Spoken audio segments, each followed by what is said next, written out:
My world completely collapsed the day I discovered who was sitting next to my son in that car, and overheard the conversation they were having about me. My name is Lydia Monroe, I'm 62 years old, and I never imagined that the people I loved most could plot something so cruel. Something that would make me question every memory, every sacrifice I had made for my family. What I uncovered was not just betrayal, it was a plan for my murder. And I decided then and there, if they wanted me gone, they would be exposed publicly for the world to see. This is the story of how I died to truly live. It was a regular Thursday afternoon when I first felt the chill of betrayal settling over my life. My name is Lydia Monroe, and at 62, I had always believed in the sanctity of family. I had given everything, my time, my health, my happiness, for the people I loved most. Yet that day, I discovered that the very ones I had nurtured and sacrificed for were capable of the most chilling treachery. It all started when I decided to surprise my son Javier at his apartment. I wanted to see him, to hug him, to hear about his day. But as I approached his door, a casual glance through the window shattered my world.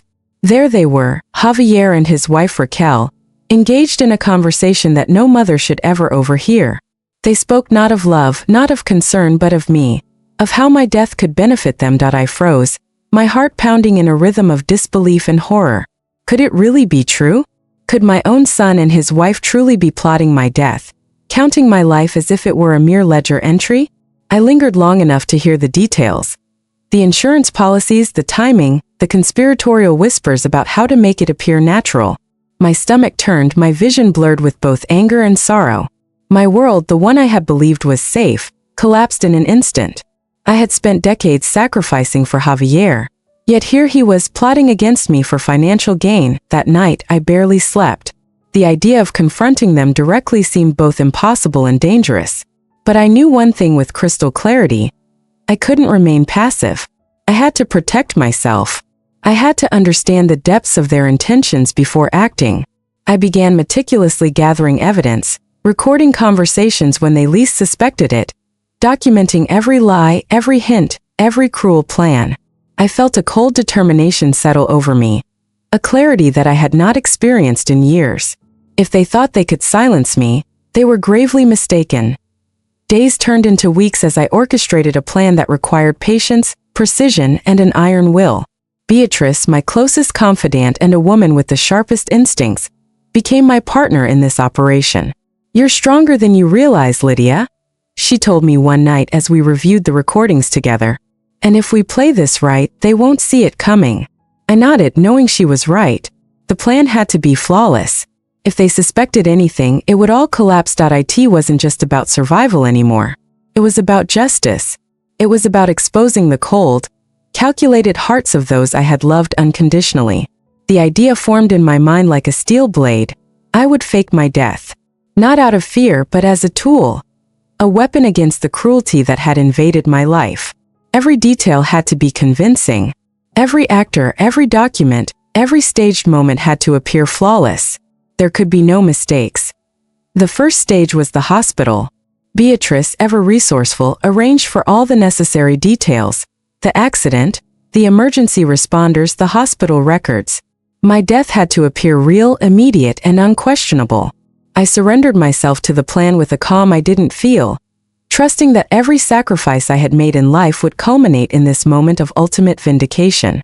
When the news spread, when my funeral was held with all its solemnity and mourning, I watched from the shadows, hidden but alive, noting every reaction, every slip, every subtle gesture of triumph or greed. Javier's grief, or what he pretended as grief, was particularly striking.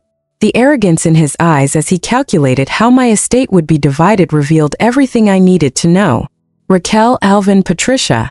They all played their parts perfectly, unaware that the very walls of our home were recording every word, every laugh, every conspiratorial whisper. I had never felt such a mix of sorrow and empowerment in my life. The realization that I had outmaneuvered them even before the final act was intoxicating. Once the initial shock of my death had settled over the family, I moved to the next stage, making my resurrection public, a revelation that would be as dramatic as it was just. "Beatrice," I said one evening, "you have contacts in the media, don't you?" Her eyes flickered with understanding. "A few," she replied. "Good. I want my resurrection to be public. I want the whole world to see exactly who they are, without excuses, without manipulation. I want justice broadcasted in real time. Beatrice smiled for the first time in weeks, a small triumphant curve that suggested we were on the cusp of something monumental. We contacted Maria Elena Vargas, an investigative reporter renowned for her fearless coverage. When she arrived, we laid everything bare. The recordings, the plans, the evidence of greed and betrayal. She listened, her professional skepticism giving way to genuine outrage. "This is monstrous," she whispered after hearing how they had planned not only to end my life but to divide my inheritance before my body had even gone cold. Her energy and conviction infused me with renewed courage. With her help, we prepared a plan that was simple yet devastatingly effective. The family would gather for the reading of the will, unaware that my death was a performance, a trap into which their own cruelty would fall the day approached. Every detail was perfected. Hidden cameras, police coordination, the presence of a judge, all aligned to create the most dramatic revelation imaginable. I prepared carefully, selecting the red dress I had once worn to Javier's wedding, fixing my hair, applying my makeup as though I were attending a celebration rather than executing a long-awaited plan of justice. The day was heavy with anticipation, yet I felt a calm clarity I had never experienced. This was my moment, my redemption, my resurrection. 3 o'clock, the family began arriving, each step revealing their arrogance and greed. Javier took his usual armchair, Raquel flaunted her wealth, Alvin and Patricia eyed the expected windfall with open calculation. As they spoke of dividing my estate, I stepped through the front door, accompanied by cameras, police officers, and Maria Elena herself. The silence that followed my entrance was absolute, a frozen tableau of shock, fear, and disbelief. "Mom," Javier stammered, his facade cracking. "But you're dead." I walked slowly into the center of the room, every eye fixed upon me, every hidden camera capturing the moment. "I hope I'm not interrupting anything important," I said, my voice calm, deliberate. Maria Elena began broadcasting live. "Good afternoon. I'm Maria Elena Vargas from Channel 7 News, and we're bringing you what could be the most shocking story of the year." The recordings played. Every plotted conversation, every cold laugh, every strategy for my demise was laid bare. Raquel cried, not in relief or guilt but in terror. Patricia protested. "This is fake. Lydia is crazy." But the evidence spoke louder than her lies. Alvin, frozen in disbelief, could not find a word. The police stepped forward. Javier, Raquel, Alvin, and Patricia were under arrest for conspiracy to commit murder. As they were led away, Maria Elena asked me to speak. I looked directly into the cameras. "For 35 years I sacrificed everything for my son," I said. "And this is how he repaid me, by planning my death for money. True family is not those who share your blood, but those who love you unconditionally." Today the world will see the truth. The aftermath was surreal. The story went viral. Support poured in from every corner of the country. Women, mothers, and elderly people shared their own experiences of betrayal, forming a new network of support, a chosen family built on love rather than blood. Legal proceedings moved quickly. My recordings provided undeniable proof, and the court sentenced each conspirator according to their role. Javier to 20 years, Raquel to 15, Alvin to 12, and Patricia to 10. Even after the legal resolution, the most profound change was personal. I sold the house of my past, filled with memories of betrayal, and purchased a new home, smaller, serene, and free of lingering shadows. I donated much of my wealth to causes that mattered. Education for children of single mothers, scholarships for working women. I used the tools of betrayal as instruments for good, transforming my pain into empowerment for others. Through letters and connections sparked by my story, I discovered a network of women and men who had suffered similar betrayals. Among them, Gabrielle became a sister in every meaningful way, reminding me that family can be chosen, not inherited. 2 years later, a letter from Javier arrived. He expressed remorse, described therapy, and acknowledged his wrongdoing. I replied, not with forgiveness but with closure. "The boy I raised is buried under the man who planned my death. Only you can decide if he's worth unearthing." I wrote to E65, "I live with peace, surrounded by people who love me for who I am, not what I have. I laugh freely, work meaningfully, and rest without fear." If any mother feels betrayed, I tell her, it is never too late to find the love you deserve. True family is not those who give us life, but those who make it worth living. I did not just survive. I resurrected. I reclaimed my life, my dignity, and my future. And through it all, I learned that justice, when wielded wisely, is the most beautiful form of love and liberation. My name is Lydia Monroe. I died to truly live, and in that living I found the freedom, family, and fulfillment I had been denied for decades. After the shock of overhearing my son and his wife plotting my death, I felt as though the floor had disappeared beneath me. Every memory of sacrifice, the sleepless nights, the years I worked multiple jobs to give Javier the life he deserved, suddenly felt like a cruel joke. I couldn't confront them directly yet. It would have been too dangerous. I had to understand the full scope of their intentions. So I became a silent observer, a shadow in my own life. I began recording every conversation, every careless comment, every whispered plan, using hidden devices carefully concealed around the house. Each day I listened, cataloged, and analyzed. The more I uncovered, the more horrifying it became. Not only had they planned my death, but they had been anticipating it for years, preparing to divide my assets before I even drew my last breath. I remember one night, sitting alone in my living room, listening to a recording of Patricia speaking with Raquel at a cafe. The words made my blood run cold. It's perfect. She'll never see it coming. And once she's gone, we'll have everything, Patricia said, her tone casual, almost gleeful. I pressed my hand to my mouth, stifling a gasp. They weren't joking. They weren't venting frustrations. This was calculated, precise, and chilling. And yet, beneath the fear, a strange clarity emerged. I realized that if I wanted to survive, I needed a plan far beyond anything they could anticipate. Enter Beatrice, my confidant, my strategist, the person who reminded me that despite the pain and betrayal, I still had control over my fate. She came to me late one night, her presence a calm amidst the storm of my racing thoughts. You can't let them win, Lydia, she said, her voice steady but urgent. You have to outmaneuver them. If you act now, if you're smart, you can expose them while protecting yourself. I nodded, feeling a spark of hope ignite. That spark quickly turned into determination. If they wanted to play a deadly game, I would respond in kind. But I would do so on my terms. We devised a plan that required patience, precision, and nerves of steel. The first step was to fake my death convincingly. It had to be perfect. Hospital records, emergency responders, even the death certificate had to appear authentic. Beatrice handled the logistics while I mentally rehearsed my role. Every movement, every gesture, every tear had to be exact. I had to disappear from their world completely, leaving them to believe that their crime had succeeded. And then, when they least expected it, I would return, not just to confront them, but to ensure the whole world would witness the justice they so richly deserved. The day of my staged death was a surreal mix of fear and exhilaration. I watched from hidden corners as the family reacted exactly as predicted.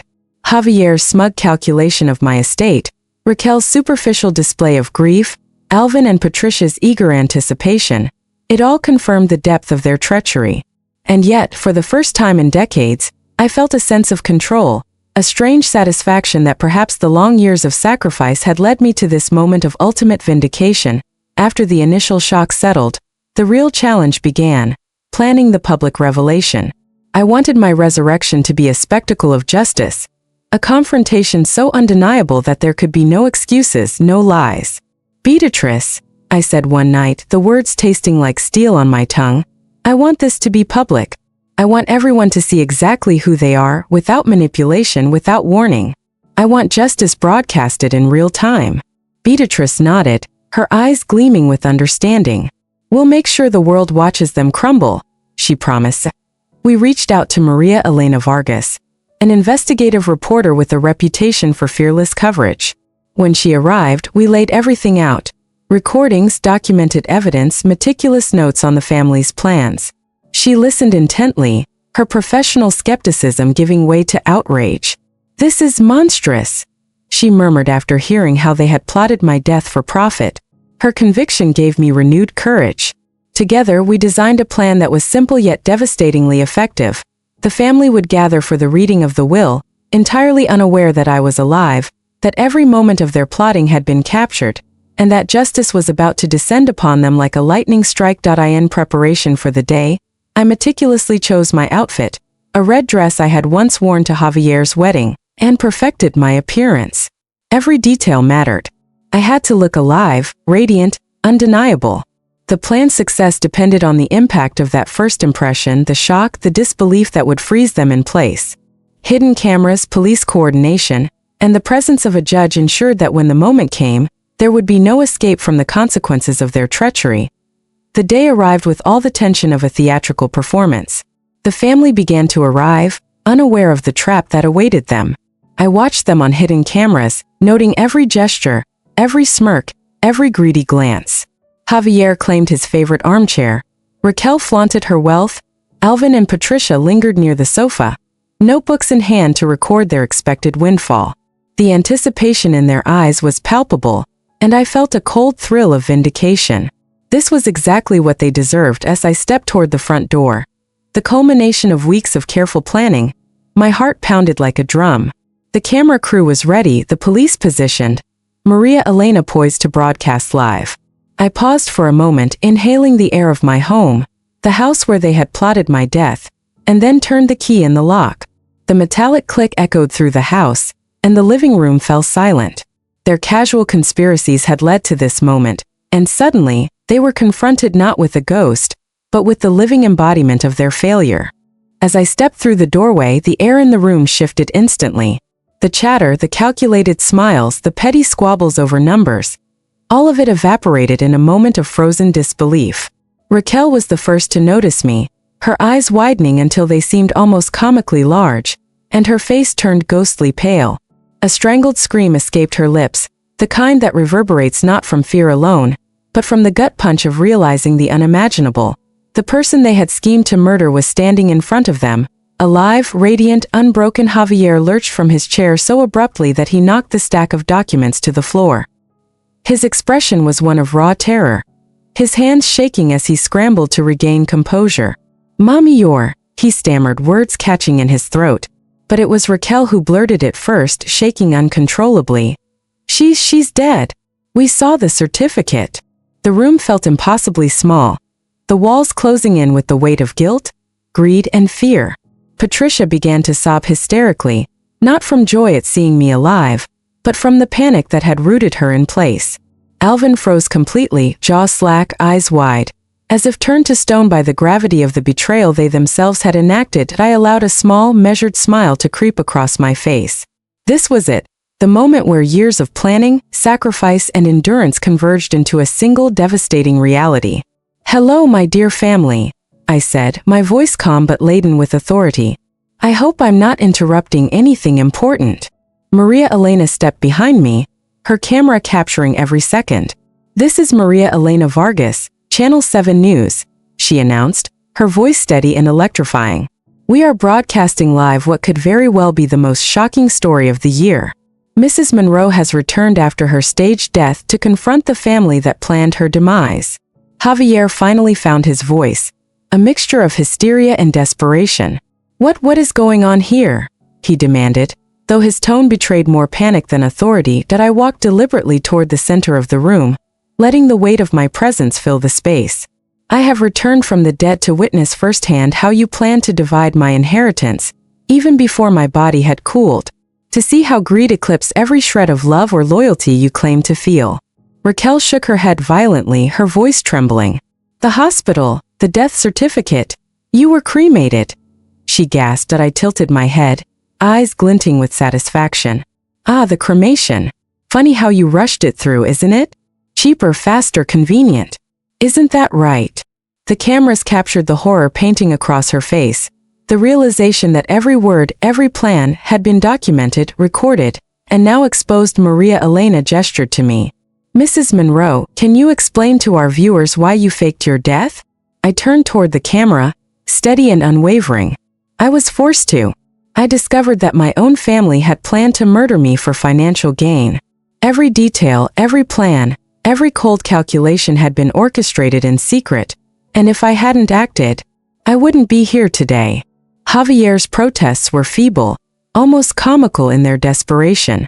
"That's a lie," he yelled, But even he could not mask the quiver in his voice. I calmly pulled out my phone and played the first recording. The voices of Javier and Raquel discussing the precise methods of my elimination filled the room. Their smug, cold-hearted calculations replayed in perfect clarity. As the sound echoed, the faces of my family shifted from shock to abject terror. Raquel broke down in uncontrollable sobs, not from remorse, but from the unyielding panic of being exposed. Fake? I asked slowly, turning toward Patricia. What about this one? I held up another phone and played the conversation where Patricia spoke to Raquel about Alvin's perfect plan, their casual discussion of waiting for me to die, and the ease with which they intended to divide my possessions. Alvin finally spoke, his voice trembling. Lydia, this is a terrible misunderstanding. We would never. I cut him off, my voice sharp, iron-laced. A misunderstanding? Is it also a misunderstanding that you were here yesterday, dividing my possessions as if I were already gone? That Javier contacted the insurance company before my funeral? Tell me, Alvin, was that also a misunderstanding? At that moment, one of the police officers stepped forward. Javier Ruiz, Raquel Ali, Alvin Monroe, and Patricia Taylor, he announced, voice firm. You are under arrest for conspiracy to commit murder. Raquel shrieked, clutching at her chest. No, this can't be happening. She's dead. We saw her die. You saw an act, I replied, my voice calm but dripping with finality. And apparently, I acted far better than any of you pretended to love me. As the officers cuffed them, Maria Elena conducted the live interview. Mrs. Monroe, how does it feel to confront the people who plan to kill you? I looked directly into the camera, my voice both broken and strong. It feels like justice. For 35 years I sacrificed everything for my son. I worked 14-hour days, gave up my own happiness, sold my jewelry. All to provide him with a life he deserved. And this is how he repaid me. By planning my death for money. Javier, now restrained, stared at me with a mixture of hatred and despair. Mom, please, this is a mistake. I love you. He pleaded. That I shook my head, the weight of truth settling over the room like a cloak. Love? You love someone you plan to kill for $200,000? You celebrate their death without even arranging a dignified funeral? That isn't love, Javier. That's greed masquerading as entitlement. The tears began to fall from my eyes, not of sorrow but liberation. Every insult, every betrayal, every years-long deception had led to this moment of ultimate clarity. Family isn't always those you share blood with, I said, turning back to the camera. True family is those who love you unconditionally, who care for you when you're vulnerable, who mourn your death instead of plotting your inheritance. And in that moment, as the cameras captured every flinch, every tear, every expression of guilt and terror, I knew that justice was no longer just a concept. It had taken human form. Me alive, radiant, and victorious. The following days were a whirlwind. The live broadcast had gone viral within hours. News outlets across the country scrambled to cover the story, replaying the footage of my resurrection, and the moment my family's treachery was laid bare. Social media exploded. Thousands of messages poured in, messages of shock, support, and solidarity from people who had experienced betrayal in their own lives. It was overwhelming, but in the best possible way. For the first time in decades, I felt seen, truly seen, not as a mother consumed by her family's needs, but as a woman who had reclaimed her life. But the celebration of justice had barely begun. The next challenge was the legal system. Javier, Raquel, Alvin, and Patricia were now in police custody, awaiting formal charges. The weight of evidence was undeniable. Recordings of their plotting, witness statements, and corroboration from financial transactions all painted a chilling picture of premeditated conspiracy. My team, along with Maria Elena, prepared meticulously for the hearings. Every recording, every detail, every nuance of their conversations was cataloged, ensuring that nothing could be dismissed as hearsay or fabrication. When the trial began, the courtroom was packed.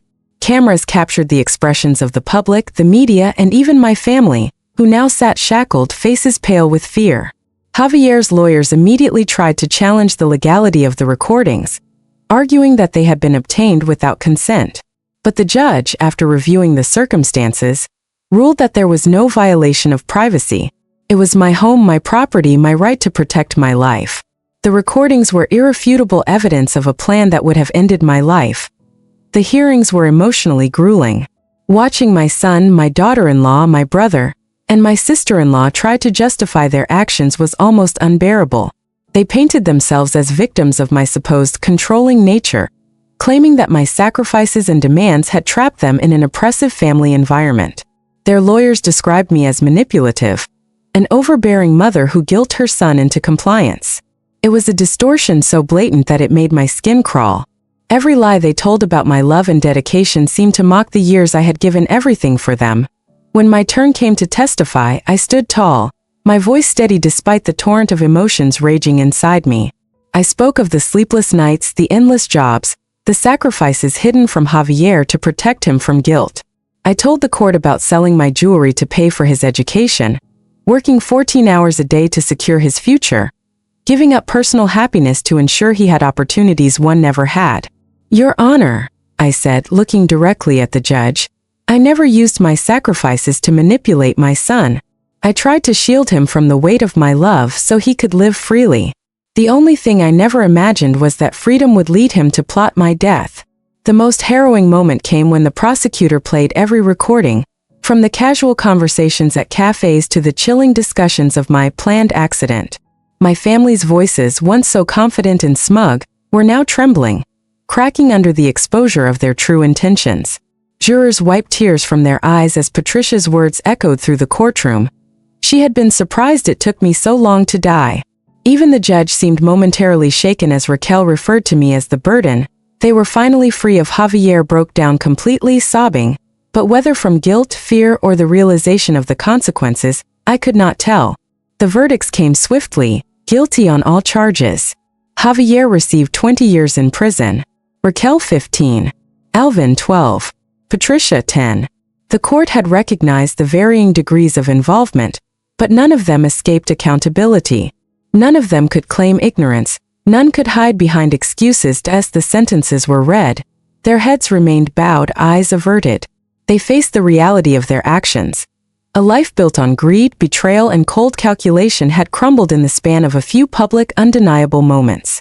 I watched silently, not out of anger, but out of a profound sense of closure after the trial. I approached Javier one last time before he was taken to serve his sentence. His eyes were red, swollen from crying, filled with a mixture of despair and fragile remorse. My son, I said softly, I remember the sweet boy you once were, and part of me still holds onto that memory. He met my gaze, tears streaming down his face. Mom, I'm so sorry. I don't know what I became. I don't know how it happened. You became someone who valued money above life itself, I replied, sadness and clarity interwoven in my voice. But perhaps these years in prison will remind you of who you were before greed consumed you. From that day forward, my life entered a new chapter. I sold the house where I had endured decades of pain and betrayal. It was too heavy with memories, too soaked in treachery. With the proceeds, I bought a smaller, beautiful home in a quiet neighborhood near Beatrice.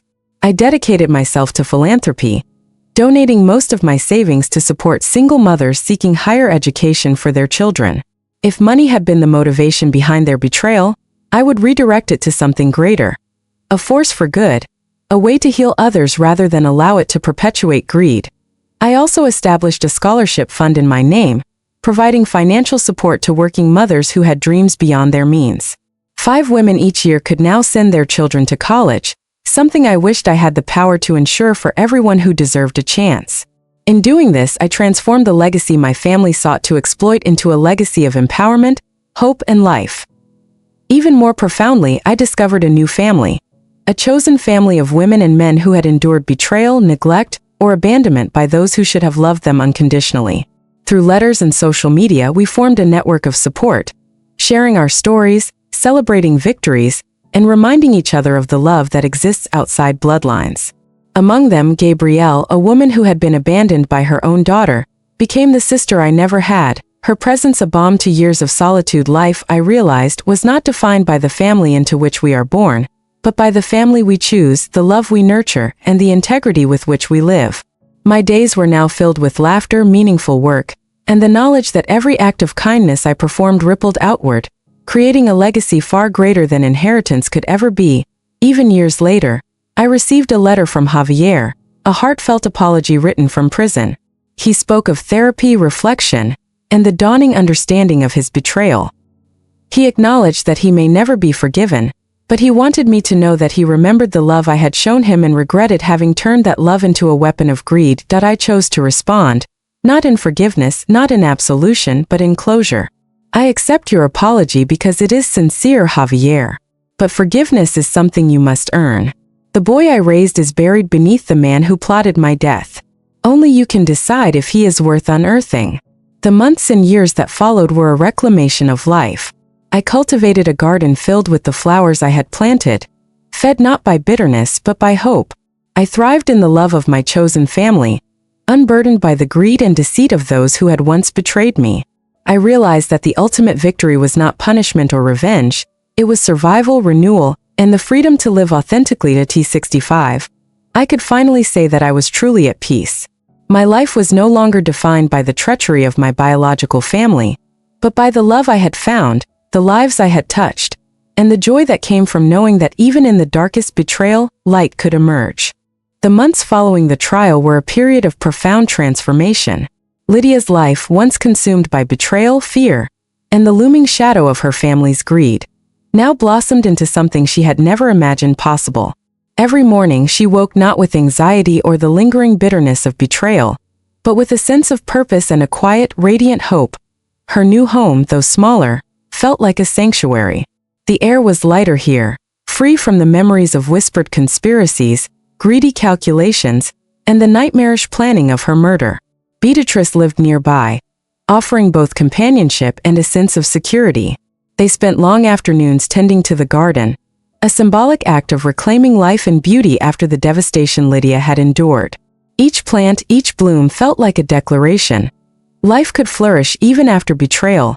Philanthropy became the heartbeat of Lydia's days. She devoted herself to helping single mothers fund their children's education, using her own resources to give them the opportunities her son had taken for granted. Lydia visited schools, spoke at community events, and established a scholarship that bore her name. She found joy in witnessing young women graduate, their eyes bright with hope, their lives transformed by the generosity of someone who had endured and survived so much. But even as she gave, Lydia was careful to build her own chosen family. Through social media and letters, she connected with women and men who had suffered betrayal, neglect, or abandonment at the hands of their own families. They shared their stories, celebrated milestones together, and became a network of unconditional support. Gabrielle, the woman abandoned by her daughter, became Lydia's closest confidant. Their friendship was deep and unwavering, a bond that reminded Lydia that true family is chosen, not given at birth. Together, they hosted gatherings for those in their network, creating a community where love, respect, and empathy thrived. Despite her happiness, Lydia's life was not devoid of reflection. Every so often, she revisited the memories of her family, the son who plotted her death, the daughter-in-law who had celebrated it, her brother and sister-in-law who had participated in the conspiracy. But these memories no longer consumed her with anger. Instead, they served as stark reminders of why she had chosen this new path, why she had reclaimed her life and refused to allow fear or resentment to dictate her future. Javier remained in prison, a constant reminder of what greed and betrayal can yield. The letters he occasionally sent were heartfelt but cautious. He wrote of therapy, introspection, and understanding the magnitude of his actions. He expressed remorse, acknowledging the love he had taken for granted, but he understood that his mother's forgiveness was not guaranteed. Lydia chose to respond carefully, her words measured yet resolute. She acknowledged his remorse but reminded him that true forgiveness is earned over time. Her message was clear. The past could not be changed, but the future still held the possibility of growth and reflection. The impact of Lydia's story extended far beyond her immediate circle. National media covered her journey repeatedly, highlighting the resilience and courage required to survive such profound betrayal. Television shows, podcasts, and online forums dissected the events, turning Lydia into an inadvertent symbol of maternal strength and perseverance. Yet she never allowed herself to be consumed by fame. Her focus remained on her community, her chosen family, and the tangible difference she could make in the lives of others. Through it all, Lydia maintained a sense of balance. She indulged in small pleasures that had long been denied to her. Quiet mornings with coffee, afternoons of reading, walks in the park, and time spent with those who truly valued her presence. Each day was a celebration of survival, a recognition that she had not just endured, but had thrived despite the worst imaginable betrayal. Financially, Lydia redefined her relationship with money. Having witnessed its role in the corruption and greed of her biological family, she chose to use her resources as instruments of empowerment rather than accumulation. She invested in programs that fostered education, independence, and self-sufficiency for women who had been marginalized or abandoned. Her life became a testament to the idea that wealth has the greatest value when used to uplift, not to exploit. Lydia also found solace in creativity. She began journaling regularly, documenting her experiences, reflections, and the lessons she had learned. These writings, raw and unfiltered, became a source of healing for herself and a beacon of inspiration for others. She shared her story publicly, not as a quest for validation, but as a demonstration that even the deepest wounds can be transformed into sources of strength. Her nights, once haunted by fear and anxiety, became peaceful and restorative. Lydia slept soundly, the shadows of her past finally replaced by the warmth of her chosen family, and the knowledge that she had survived what most could not even imagine. Her home, filled with laughter, conversation, and mutual care, became a sanctuary where love was abundant and unconditional. 2 years after her dramatic resurrection, Lydia reflected on the profound irony of her life. She had faked her death to escape betrayal, but in doing so, she had truly come alive. She had discovered a community of people who loved her for who she was, not for her wealth or her sacrifices. These connections, forged through shared pain and mutual understanding, became the cornerstone of her new life. Even her relationship with her son, Javier, remained complex but honest. While he remained incarcerated, his occasional letters served as reminders of the consequences of greed and the possibility of redemption. Lydia did not allow herself to be consumed by resentment. Instead, she held a nuanced understanding of forgiveness, one that acknowledged remorse but required accountability and transformation over time. Through it all, Lydia's life became a living testament to resilience, courage, and the transformative power of truth. She had not only survived an unimaginable betrayal, but she had used the experience to rebuild herself, empower others, and redefine the meaning of family. Her days were filled with purpose, her nights with peace, and her heart with the knowledge that true love and loyalty are not dictated by blood, but by the choices we make to nurture, protect, and cherish one another. The world, having witnessed her story, could only marvel at her strength. Yet Lydia never allowed the attention to define her. She remained grounded in the values that had guided her through her darkest moments: integrity, compassion, and the unwavering belief that life, no matter how cruelly interrupted, could always be reclaimed. Life, after her resurrection, took on a dimension Lydia had never thought possible. She had survived the ultimate betrayal, yet she emerged not broken but renewed, stronger, wiser, and more determined than ever. Every morning she woke with gratitude, recognizing the fragility of life and the preciousness of freedom from fear. Her new home was more than a house, it was a sanctuary, a haven of healing. The rooms echoed not with whispers of conspiracy or greed, but with laughter, warmth, and conversation.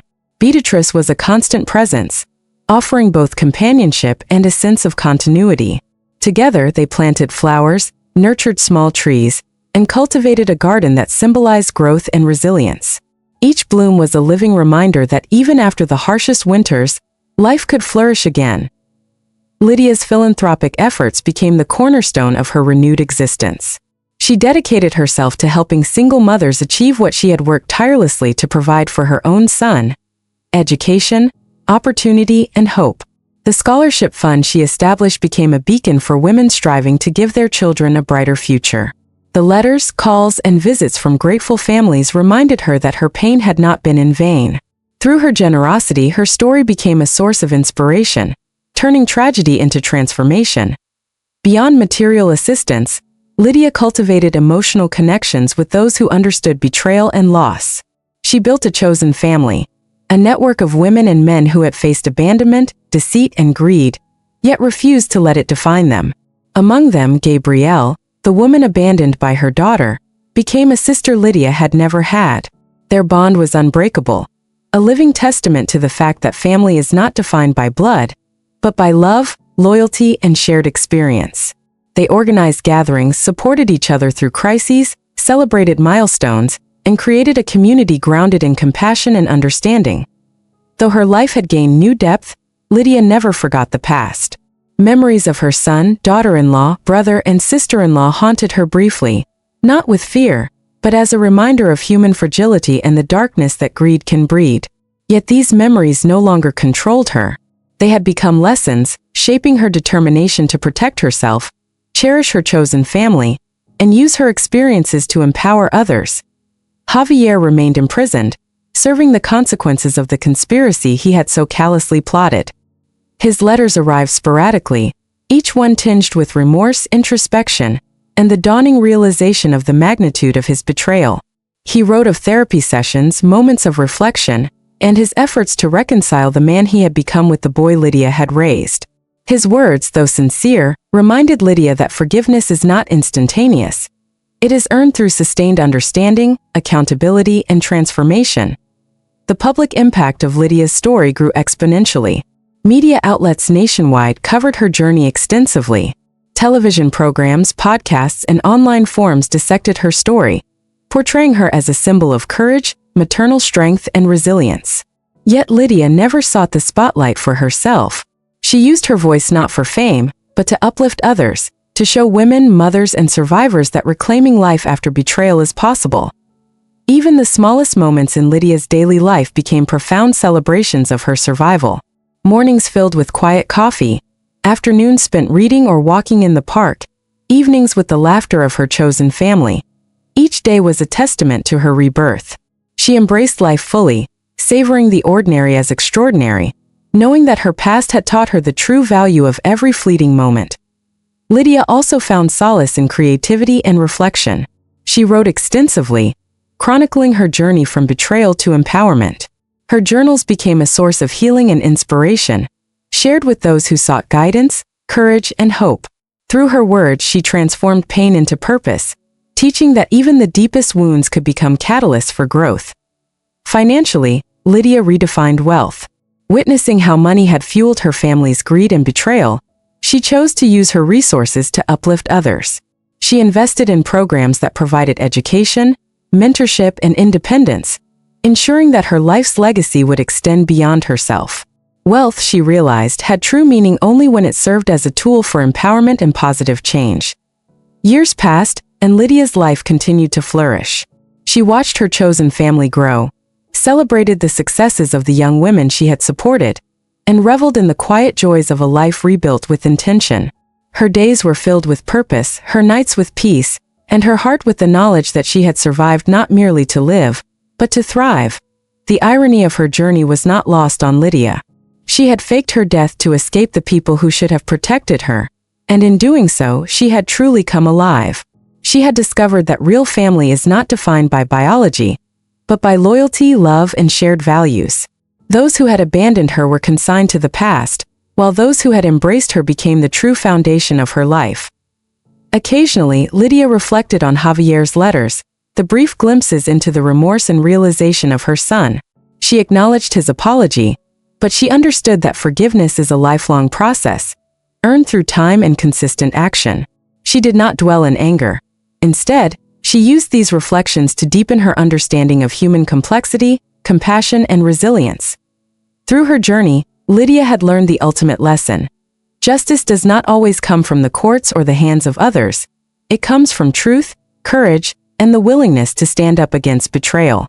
Her family's downfall had been orchestrated not by vengeance alone, but by the exposure of their own greed and cruelty. Lydia's resurrection became a symbol of moral triumph, a testament to the power of perseverance and the inevitability of accountability.